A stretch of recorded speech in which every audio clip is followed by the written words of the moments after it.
No way. DeadHatz in real life?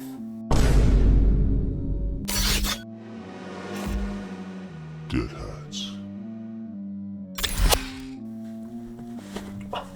I took the mask off. That thing is hot as hell. Happy Halloween, everybody, and welcome to the Haunted Hatz Festival. Or at least the first installment of it. Look, even Mr. Cactus is dressed up for it. Today we will be continuing the evolution of YouTube horror series. For those of you who haven't seen the first installment, I should really go check it out. It talked about the horror of YouTube in the eras of 2005 to 2010. But today we will be exploring 2010 to 2015 era. So without further ado, let's get this show started.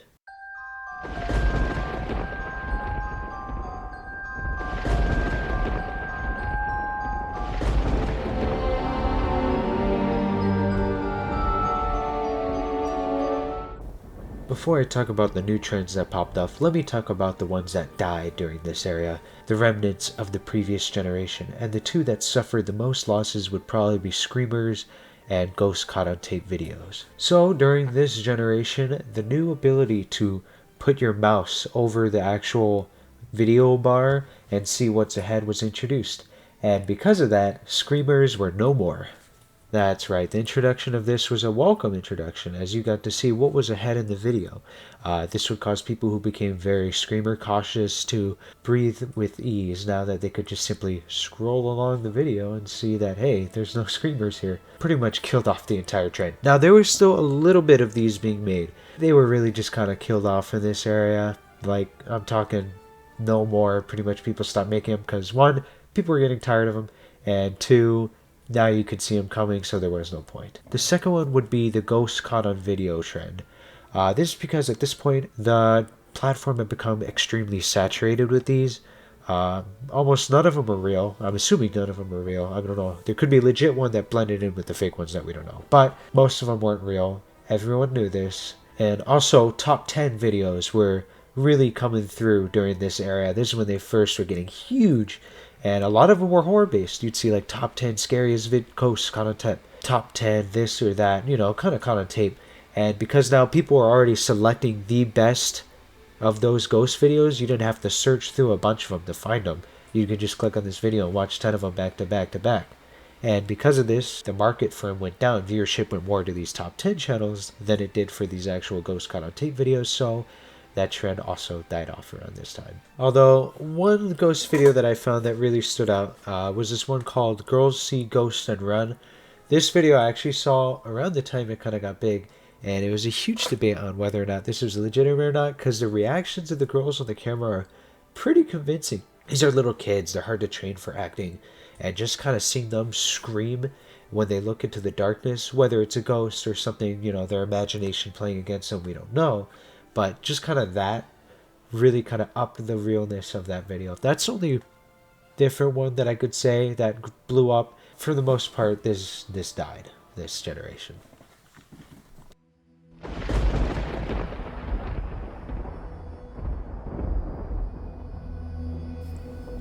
Now, enough about what the past had that died off. Now let's talk about all the new stuff. So something that grew in massive popularity in this time of YouTube was short films.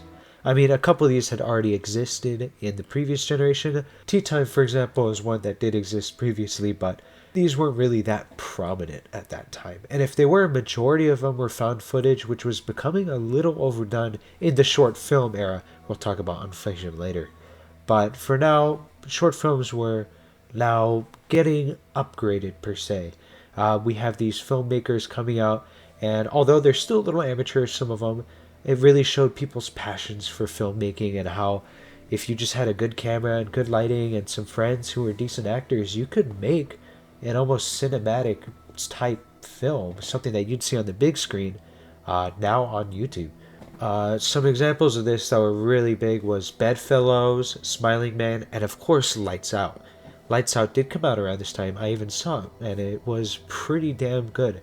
Good enough that in the far future, the people who actually made this short film got to turn it into a full full-length theatrical event. That's right. For those of you that saw the movie Lights Out and didn't know, it actually started off as, you know, that little YouTube short film that came out years ago until eventually it did become an actual full film that was released in theaters. Just the importance that this could also inspire people to make their own short films would really show that this is when stuff was really getting more organized in that regard.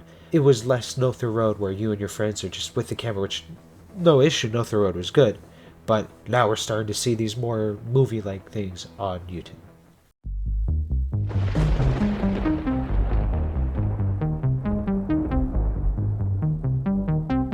One genre that absolutely positively blew up around this time was that of horror gaming. That's right, a lot of YouTubers that you know nowadays like Markiplier, PewDiePie, Jacksepticeye, or Yami Mash even, actually got their huge popularity rising during this genre with games like Slender, Amnesia, and SCP Containment Breach coming out, which would give them tons of content because originally people would look for gameplay of these games and then they realize like, oh, I kind of like when the people scream at them. So then they'll start looking at other YouTubers playing these games. And in turn, it turned it more from just wanting to see gameplay of the game into, hey, I like this guy's personality and how he reacts to these different horror elements. I'm going to watch him. I mean, horror game content was in an absolute boom during this era. We found people, you know, no longer just looking for scary gameplay, but scary gameplay with their favorite horror creators. And because of that, these horror content creators who are gaming and playing these horror games only got bigger from there. This would create a cycle of indie developers seeing how these YouTubers are getting massive sales or attention on their game, and thus they would create a game which would give them content and thus creates a good loop for them. This in turn would cause a lot of horror-based indie games to actually blow up because they had these content creators who are getting bigger off these games covering their content. So it's like a mutual relationship between the horror indie dev and the YouTube horror content creator that played the games.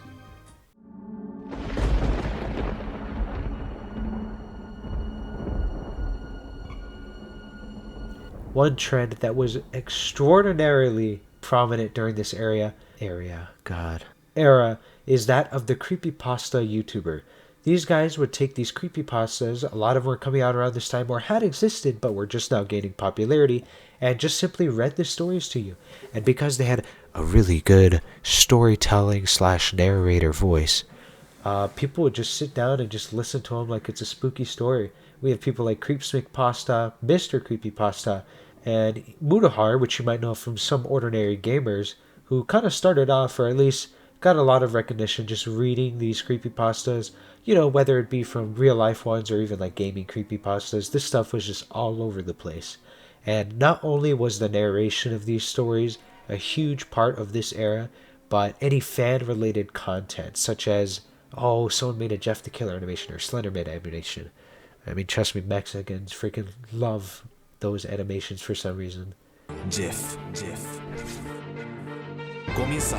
Esta noche oscura te tortura la locura, procura estar a mi altura. Eso espero, no me decepciones, Jeff. Pobre Sandy no se puede comparar a mí. Yo soy el MC que no deja de estar feliz. But not only that, we saw a creepypasta, which was SCP, which originally was kind of lumped in with the creepypasta genre, kind of grow and be its own thing. This is really when they really started to separate, because I remember when people would talk about top 10 creepypastas, they bring up The Grifter and SCP as being similar creepypastas, but this is where we really saw SCP separate from the creepypasta crowd and start to become its own thing. Content creators like Eastside Show, who would narrate not creepypastas, but instead the different classifications and information about each SCP, also led to its own little branch that would eventually grow to what it is today. These were also kind of posted around that time, so people got to go in their own little factions of which scary story they liked the most and which narrator they liked the most, which was, like I said, huge for the platform as far as horror concerned, because people seeing these YouTubers, these people on the screen reading their stories made them want to write stories, which would in turn give them more content. And similar to the, horror gaming, it was a mutual relationship between both the writers and the content creator. And of course, everybody on the ground, nobody move. I want to see hands, hands. Even you, buddy. That's right. You just got caught from a Class C felony, watching a DeadHatz video and not being subscribed. That's right. Oh, don't give me that look like you already subscribed. I have at least a 57.1 chance of being correct. That's a Class C felony. Yeah, you're coming with me, buddy. Whether you like it or not. And there's only one way that you can fix this. Oh, you just subscribed? Well, shoot. Wait a second! You just committed another felony. Well, actually, this one's a misdemeanor. But still, you're subscribed, but you're not liking the video. Oh, buddy. You criminals get younger every year. But I suppose since it's your first offense, I'll let you off with a warning. But I don't want to see you pulling a stunt like this again. Alrighty, let's go, boys.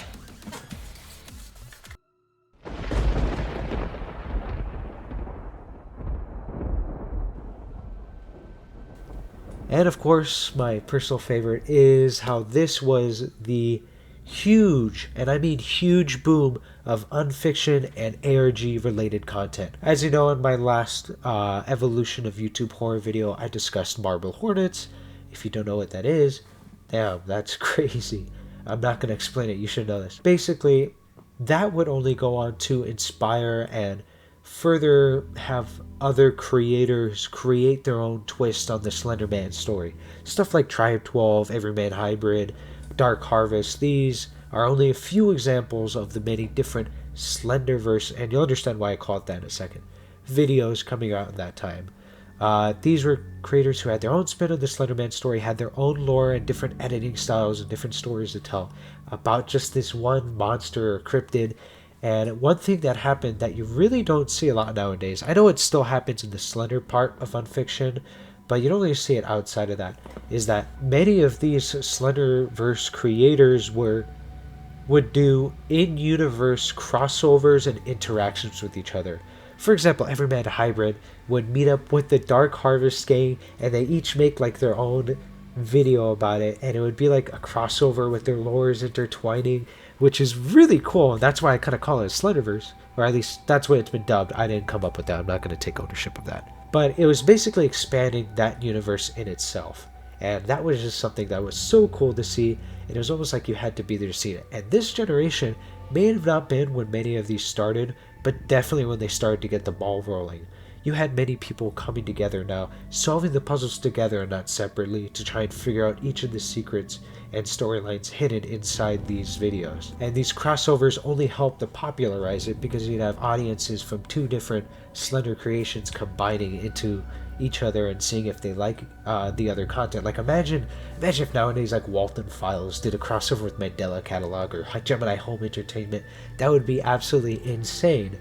I don't know how that would work in their stories. I don't know if that'd work in universe. It's probably why it kind of stayed in the Slender area. But I mean, that would be a little cool, I think. Enough about the Slender stuff. A lot of other ARGs and horror-related Unfiction projects also grew around this time.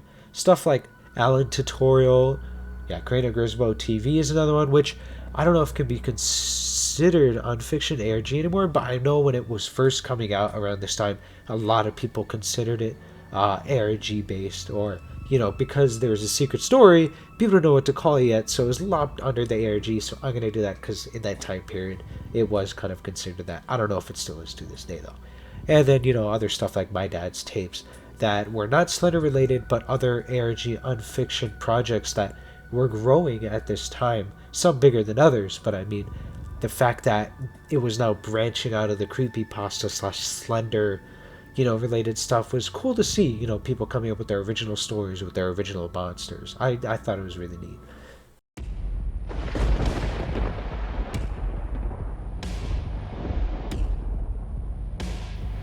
And finally, we have the miscellaneous videos. These are videos that weren't big enough trends to put in their own category, or just kind of didn't match with anything, but were really interesting to see. Like, for example, Don't Hug Me, I'm Stirred came out at around this time. And if you don't know what that is, where have you been? I'm not going to explain it. You should know this. Don't Hug Me, I'm Scared, it creeped a lot of people out back then. The Sesame Street kind of look and feel of the show, or maybe the fact that it had gore and, like, organs and hearts in it, that creeped you out. A lot of people were talking about it. And it is a web series, but It isn't Unfiction or ARG related, so I didn't put it in that category, so that's why I put it here. But that's an example of something that came around this era that everyone was talking about. Another one was two trends that I thought weren't big enough to get their own section, but are still worth mentioning. The ritual and subliminal messages trend. These would be people who would take music or media, who would play them backwards and kind of reveal that these songs had hidden meanings in them. For example, you play back the Dora the Explorer theme song and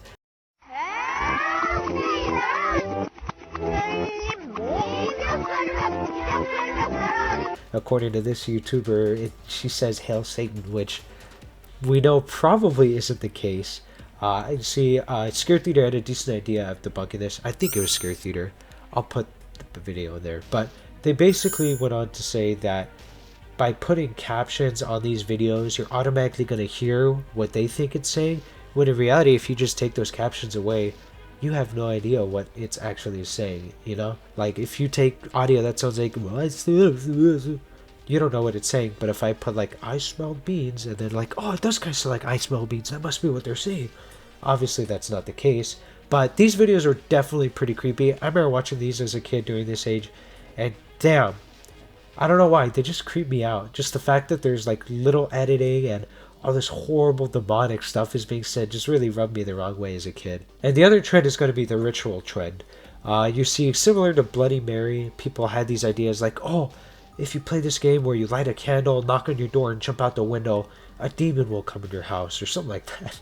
I remember there's some popular ones, like the elevator game, which messed up. People would say Elisa Lam played the elevator game, that's why she died and went missing, which is really messed up to say, but hey, back in the day, I remember hearing that, so, you know, just kind of showing how far people are like, this stuff is real. Another example would be Three Kings, which has to do being in the dark room, lighting a candle, and having mirrors up, and basically you'd see two forms of yourself in each mirror, but you have to look straight ahead. You can't look in each mirror, or else you'll get cursed. And apparently by doing this, you'll have like some kind of demon or something answer any question you have about life or anything of the sort. And then another ritual, basically where you like throw a doll in the bathroom and you're basically playing like hide and seek. Videos like that where people were recording themselves doing these rituals or claiming that they're not true and catching a recording or faking it and doing the rituals and having their friend knock on doors and pull stuff around to make it seem like a demon's in their house. Is another trend that I think was really interesting that popped up around this era that couldn't get its own section, therefore it's here. And then, of course, another thing that I think worthy of note is the amount of interesting, strange, and creepy animations that came out around this time. One of the most infamous one I can think of is Salad Fingers. Everyone's seen Salad Fingers. Well, that one's a little more obscure. Basically, it was an animation by David Firth about this character named Salad Fingers who does really weird, grotesque, gross, and oftentimes gory stuff. And honestly, I remember kids at school talking about how creepy it was, how even though it's just an animation, it managed to creep them out, which I think is cool. Another interesting animator of note would be TreatsForBeasts, who has interesting things to say in each video regarding different topics. And basically, they were just really uncanny and creepy. And then, of course, LeeHardcastle was posting a lot more claymation content this time, although next generation or era would be around the time when he really blew up with his Simpsons video. It is worthy of note that around this time he was making some, not all, but some horror-based animations and with a lot of clay gore that I know can gross people out or creep people out.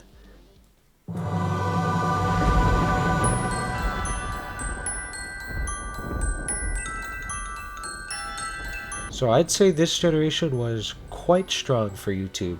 We had many of the lesser trends from the previous generation fall off, and any of the ones that were worth keeping not only were kept but evolved to be even better.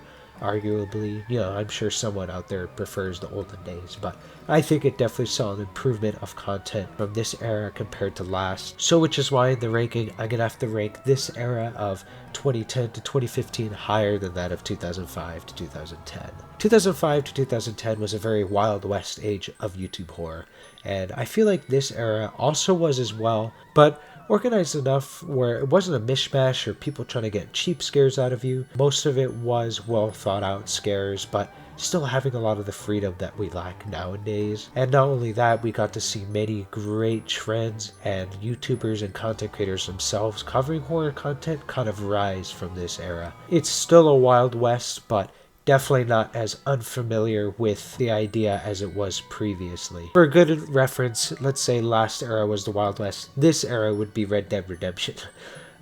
Basically it's towards the end of the cowboy days.